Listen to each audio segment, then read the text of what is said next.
मैं हूं विकास मैनी। आप देख रहे हैं ओएनएस स्टडी सर्कल। आज की इस वीडियो का टॉपिक है GST interview questions and answers part 2।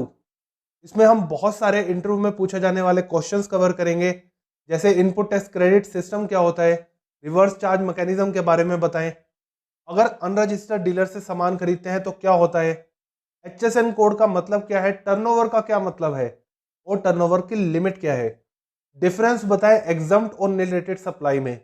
इन सभी क्वेश्चंस को हम स्टेप बाय स्टेप कवर करते हैं। So let's start the video. सबसे पहले क्वेश्चन उठता है, what is input tax credit system. इसको हम दो सिनेरियो में समझते हैं। फॉर एग्जांपल, आपका काम है कि आप जैकेट्स शर्ट्स बेचते हैं, तो इसके लिए आपको कुछ ना कुछ रॉ मटेरियल खरीदना पड़ेगा। और रॉ मटेरियल आपका क्या होगा, डायरेक्ट कपड़ा। तो फॉर एग्जांपल, आप जिससे कपड़ा खरीद रहे हैं, गवर्नमेंट ने कहा है कि क्लोथिंग पर 10% टैक्स लगता है। ऐसा है नहीं, हम एज्यूम कर रहे हैं। तो 10% अगर हम देखें तो 100 रुपीज, और टोटल अमाउंट आपसे चार्ज करेगा 1100। बट इसमें क्या होगा, आपकी कॉस्ट हो जाएगी 1100 रुपीज। कुछ आपने लेबर मशीन्स पे काम करवाया, प्रॉफिट आपने अपना ऐड करा, तो टोटल आपकी जो वैल्यू हुई वो हुई 1300। और उस पर आप कस्टमर से 10% टैक्स चार्ज करेंगे, जो होगा 130 रुपीज। तो यहाँ टोटल कस्टमर से आप चार्ज करेंगे 1430 रुपीज। अब चलते हैं नेक्स्ट सिनेरियो की तरफ। नेक्स्ट सिनेरियो में गवर्नमेंट आपको क्या कहेगी कि ये जो टैक्स है, आपके बिजनेस में इन क्या हो रहा है एज अ रॉ मटेरियल, ये कपड़ा, तो इस पर जो टैक्स है वो गवर्नमेंट आपको वापस दे देगी। तो यहाँ आपकी जो कॉस्ट है वो 1100 नहीं 1000 होगी। 1000 कॉस्ट होने पर क्या होगा, लेबर का खर्चा, प्रॉफिट आपने ऐड करा, टोटल 1200, और टोटल अमाउंट विद टैक्स आप चार्ज करेंगे कस्टमर से 1320। तो अगर हम फर्स्ट सिनेरियो से कंपेयर करें तो वहां 1430 और यहां देख रहे हैं तो 1320। तो इतना ज्यादा प्राइस का डिफरेंस कैसे आया, क्योंकि यहां टैक्स पर टैक्स नहीं लग रहा। वहां दो बार टैक्स लग रहा था। एक बार टैक्स लग रहा था जब आप सामान खरीद रहे थे, और दूसरी बार टैक्स लग रहा था जब आप सामान फाइनली कंज्यूमर को बेच रहे थे। तो टैक्स के कॉन्सेप्ट के अकॉर्डिंग टैक्स एक ही बार लगना चाहिए, बार बार नहीं।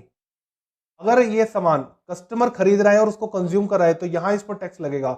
बट इस सामान को यूज करके आप कोई अदर सामान बना रहे हैं और उस पर टैक्स लग रहा है, तो इससे पहले जो बिजनेस में आपने इन किया था एज अ रॉ मटेरियल, वो आपको वापस मिल जाएगा, उसका टैक्स जो था 100 रुपीज। तो इनपुट टैक्स क्रेडिट सिस्टम का यही मतलब है कि जो भी आप बिजनेस में इन करते हैं एज अ रॉ मटेरियल, उस पर जो टैक्स है वो गवर्नमेंट आपके अकाउंट में क्रेडिट कर देती है। तो इसलिए इसको कहते हैं इनपुट टैक्स क्रेडिट सिस्टम। चलते हैं नेक्स्ट क्वेश्चन की तरफ, what is the meaning of reverse charge mechanism. अब देखिए, टर्नओवर की एक लिमिट होती है।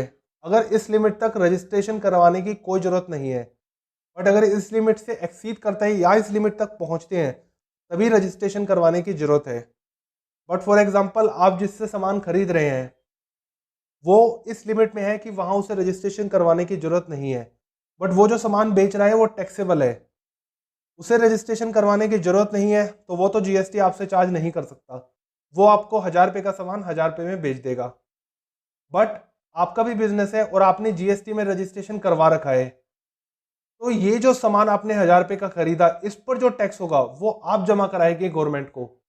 जनरली क्या होता है जीएसटी में, एज अ बिजनेसमैन जब आप सप्लाई करते हैं, किसी को देते हैं गुड्स या सर्विस, तब आप टैक्स चार्ज करते हैं और गवर्नमेंट को जमा कराते हैं। बट यहाँ जो प्रोसेस है वो बिल्कुल उल्टा है। आप किसी को सप्लाई नहीं कर रहे हैं, आप खरीद रहे हैं, तो खरीदते वक्त भी जब आपको टैक्स कैलकुलेट करके पे करना पड़ रहा है गवर्नमेंट को, तो इस सिस्टम को कहते हैं रिवर्स चार्ज मैकेनिज्म। यहाँ ध्यान देने वाली बात यह है कि यहाँ बिजनेस टू बिजनेस डीलिंग हो रही है। अगर कोई कंज्यूमर है जो ऐसी शॉप से केक खरीदता है जो जीएसटी में रजिस्ट्रेशन नहीं है, तो कंज्यूमर तो फाइनली उस गुड्स को कंज्यूम कर रहा है, तो वहां उसे जीएसटी नहीं देना। बट अगर आप बिजनेसमैन है और आप भी जीएसटी में रजिस्टर्ड है, तो आपको टैक्स देना पड़ेगा। चलते हैं नेक्स्ट क्वेश्चन की तरफ, what is the effect of GST by purchasing goods from unregistered dealer. देखिए, ये एक ट्रिकी क्वेश्चन है जिसका आंसर हम पहले ही दे चुके हैं। अगर कोई डीलर जो है वो रजिस्टर्ड नहीं है जीएसटी में, तो क्या होगा। सेम रिवर्स चार्ज मैकेनिज्म के क्वेश्चन को एक अलग एंगल से पूछा गया, सिर्फ कंफ्यूज करने के लिए कैंडिडेट को during the time of interview. अब देखिए, अगर रजिस्टर्ड नहीं है तो क्या होगा, तो ये होगा कि उसके बाद अगर कोई बिजनेसमैन है वो खरीदता है जो रजिस्टर्ड है, तो उसे रिवर्स चार्ज मैकेनिज्म के अंदर टैक्स पे करना पड़ेगा। आंसर सेम है बट क्वेश्चन जो है वो टोटली डिफरेंट है। चलते हैं नेक्स्ट क्वेश्चन की तरफ। What is the meaning of HSN code and how we use it. देखिए HSN की फुल फॉर्म क्या होती है। HSN की फुल फॉर्म होती है harmonised system of nomenclature code. ये बेसिकली होता क्या है, देखिए जो भी कॉमोडिटी है, फॉर एग्जांपल अगर हम बात करें प्लास्टिक की बाल्टी की, तो प्लास्टिक है, प्लास्टिक कौन सा है, प्लास्टिक की बाल्टी है, प्लास्टिक कौन सी क्वालिटी का है, ये सारी बातें अगर हम नंबर्स में बात करें तो उसी सिस्टम को कहते हैं हार्मोनाइज सिस्टम, जिसे हम शॉर्ट फॉर्म में कहते हैं HSN कोड।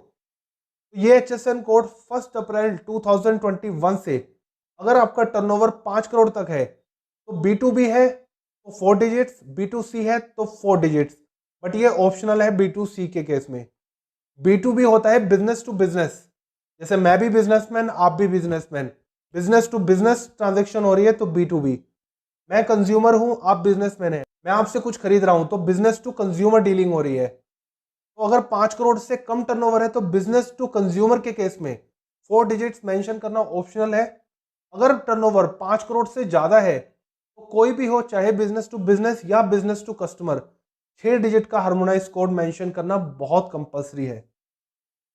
अब समझते हैं, देखिए टर्नओवर की बात हो रही है तो सबसे पहले क्वेश्चन ये उठेगा कि टर्नओवर का मतलब क्या होता है।